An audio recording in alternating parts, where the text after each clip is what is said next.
नमस्कार, न्यूज 69 में आपका स्वागत है। मैं हूं आपके साथ अंकिता। चलिए बढ़ते हैं खबर की ओर। भारत सरकार ने नक्सल प्रभावित जिलों की नई सूची जारी कर दी है और इसके अनुसार अब देश में केवल 6 जिले नक्सल प्रभावित हैं। छत्तीसगढ़ के बस्तर संभाग से 3 जिले सुकमा, बीजापुर और नारायणपुर अभी भी नक्सल प्रभावित जिलों की सूची में शामिल हैं। इसके अलावा गरियाबंद जिला नक्सल प्रभावित माना गया है। बाकी 2 जिले दूसरे राज्यों से हैं। इन सभी 6 जिलों में अब बड़ा और अंतिम संयुक्त ऑपरेशन की तैयारी है। सुकमा, बीजापुर, नारायणपुर में हाई अलर्ट घोषित किया गया। सरकार का दावा है कि पीएम मोदी के नेतृत्व में ये कामयाबी मिली।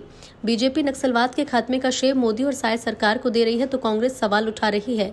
कांग्रेस का कहना है कि भूपेश सरकार ने शिक्षा, स्वास्थ्य और रोजगार के जरिए अंदरूनी क्षेत्रों में काम कर नक्सलवाद को खत्म करने की रणनीति बनाई थी। ये उसी का असर है कि आज नक्सलवाद आखिरी सांसें गिन रहा है।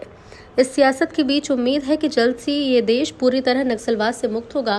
फिलहाल निगाहें 6 जगहों पर हैं जहां अंतिम और निर्णायक अभियान की तैयारी है।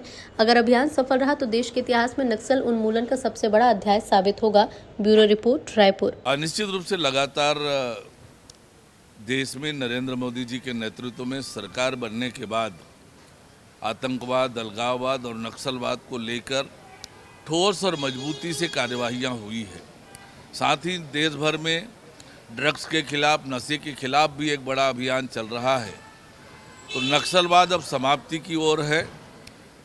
नक्सलवाद विकास में बाधक बनता है। आम लोगों को तकलीफ़ें इससे होती है, निर्दोष लोगों की जाने जाती है और इसलिए देश के विकास के लिए, बस्तर के विकास के लिए नक्सल मुक्त होना आवश्यक है और इस दिशा में हम तेज़ गति से आगे बढ़ रहे हैं।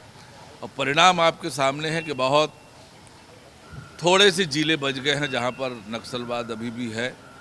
आने वाले समय में उन क्षेत्रों में तेज़ गति से विकास हो, लोगों को मूलभूत सुविधाएं मिले, इसको लेकर सरकार योजना बनाकर काम कर रही है।